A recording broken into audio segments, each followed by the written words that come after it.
ស្វាគមន៍មកកាន់ខេត្តកោះកុងទាំងអស់គ្នា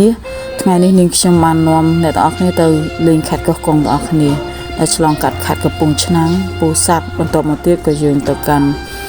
ស្ពានខ្ពស់ដែលមានកម្ពស់90ម៉ែត្រចានៅទីនោះពិតជាទេសភាពស្រស់ស្អាតខ្លាំងឋានសួគ៌នៅលើដីចាពិតជាស្រស់ស្អាតខ្លាំងណាស់បន្ទាប់មកទៀតយើងធ្វើដំណើរទៅកាន់រមណីយដ្ឋានព្រៃកោងកាងដែលមានដើមកោងកាងជាច្រើនចាដុះព័ទ្ធជុំវិញដៃសមុទ្របន្ទាប់មកទៀតគឺយើងបានជិះទូកទៅកាន់ទឹកជ្រោះតាតៃចាដែលមានទឹកធ្លាក់ខ្លាំងស្រស់ស្អាតត្រជាក់គួរជាទីមនោរម្យទៅដល់